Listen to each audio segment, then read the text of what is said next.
and thank you so much for joining us on CBS 8 Plus. I'm Heather Myers. Here at CBS 8, we are working for you, getting to the bottom of some of the problems that you've asked about and looking for solutions. We start today in Ocean Beach, where cyclists tell us a popular bike path is being trashed and homeless encampments are making it difficult to pass through. Our Brian White is working for you to find out what's being done here as far as the issues go along the OB bike path. The bike path has been a mess for months, if not years. Encampments, other people using it to do drugs.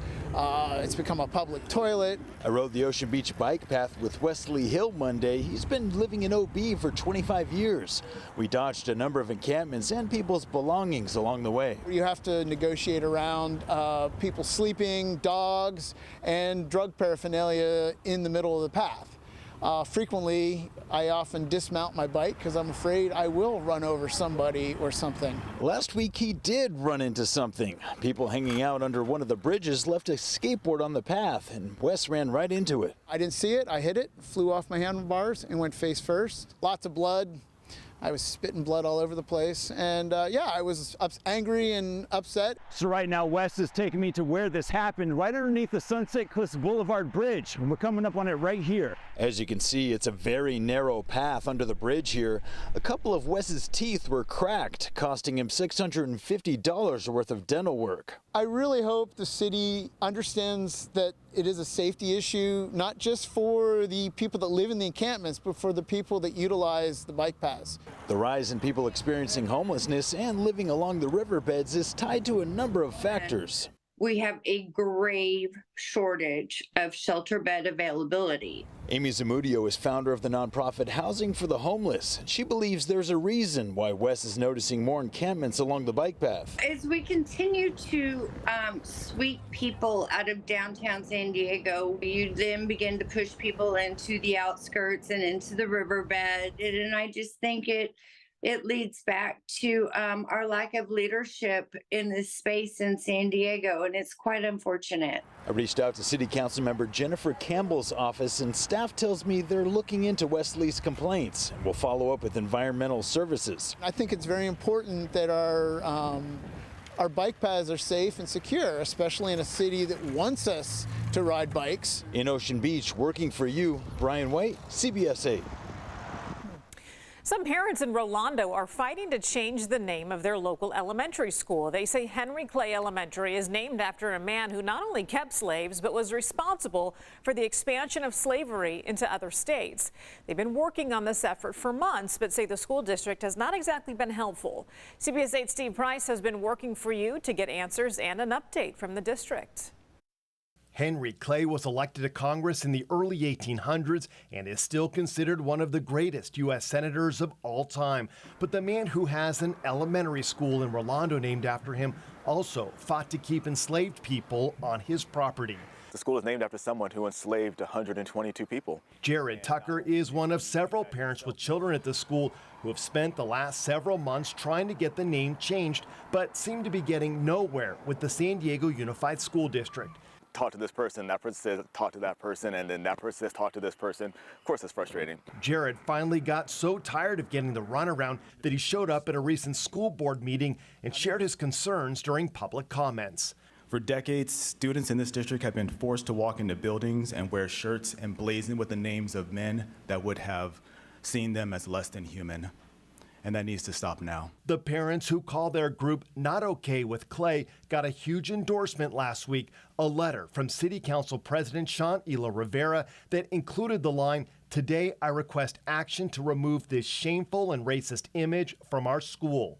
It felt validating and exciting that this is not acceptable in our community. This is somebody that does have power. This is somebody that does have capital to change this. So you feel heard. CBS 8 has been working for you on this story since March, when we were told by school officials that no action could be taken because the parents didn't submit a formal proposal for a name change.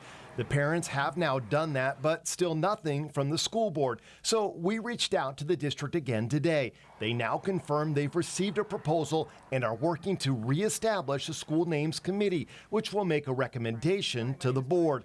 The parents feel like they're being asked to jump through a lot of hoops, which they'll do, but wonder, why do they have to? Why should it be up to the parents? Why should it be up to the community? They know who these schools are named after. They know who named them. So they should be doing that work moving forward. Several people living in the Scripps Ranch area reached out to us when they noticed that the water coming out of their sinks looked a little strange. It's happening right near a recent water main break that caused a giant sinkhole last week. CBS 8's Ariana Cohen went to the neighborhood around Scripps Ranch Boulevard and Scripps Lake Drive. She looked at the problem firsthand and is working for you to get answers from the city. Since a water main break caused a massive sinkhole, we received emails and calls from CBS 8 viewers asking us to verify if the water is safe. I reached out to the city to find out. Cecilia Price lives in Scripps Ranch. She took this video of the water coming out of her sink after the water main break Friday. It comes out of the faucet kind of milky looking, and there's lots of tiny little bubbles, and they eventually pop and it clarifies. But for a little while, it's kind of milky and strange looking, and it wasn't doing that before the incident last Friday where there was a water main break. She and several other neighbors I spoke to in the area are concerned if the water is safe to drink or use. We just want to be sure that it's safe because we understand that water bubbles in the water can be because of some kind of opening where the air is getting in. And you wonder if air can get in, contaminants. I reached out to the city's public information officer and asked what is causing this to happen and if the water is safe. The city replied, quote, air in the pipes. The more water is used, the bubbles will disappear, and that the water is okay to drink.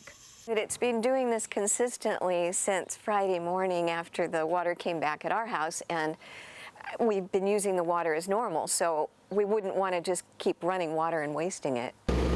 City public utilities crews repaired the water main and backfilled the hole on Sunday. Now they are repaving the roads and sidewalks. Meanwhile, Price is thankful CBS 8 is helping her find answers. You guys are so responsive, and we know you care about the community, and we really appreciate that very much. I mean, as long as the water is safe for the people who live here, we're happy. City crews here tell me the roads will be closed for 2 to 3 days at Scripps Ranch Boulevard and Scripps Lake Drive. Reporting from Scripps Ranch, Ariana Cohen, CBS 8.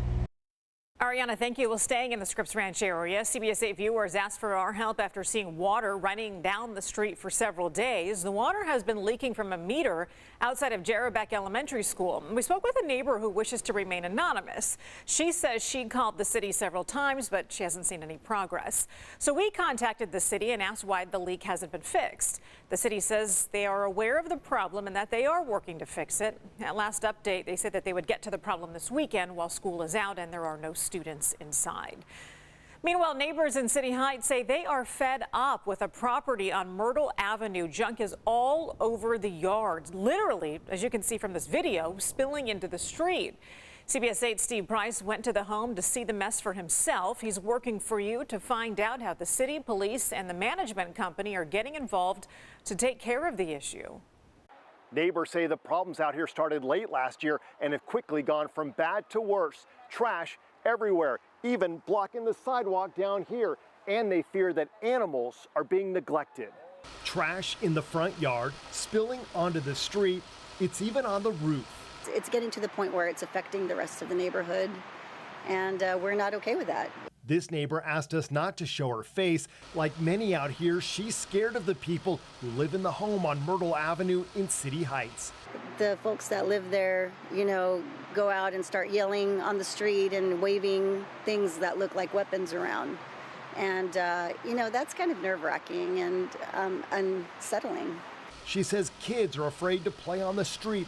Neighbors don't walk anywhere near the property. And there's this, animals constantly coming and going from the property. She showed us what appear to be bloody paw prints. There's also dogs coming out of there that are limping. One already got hurt and got killed on the freeway. Working for you, we contacted the Humane Society. They told us they didn't know about the situation here, but are now going to open an investigation. And we contacted the city. Both police and code enforcement officers showed up Tuesday to take a closer look. Also today, this was posted on the front door. an eviction notice, officially kicking the tenants out. We changed the locks and secured the back door. Lourdes Burrell works for the company that manages the property. She says the tenant hasn't paid rent in months and that they've been trying to kick him out with no luck. She's hoping the eviction notice ends this nightmare once and for all. Hopefully not return. She also says they have contacted a junk removal company and are hoping to have this cleaned up by the end of the week, but it's a massive project. Also on her to-do list, fixing broken windows to make sure no one else tries to get inside. We'll continue to monitor the situation out here, and we'll have an update once it's all cleaned up. Working for you, Steve Price, CBS 8.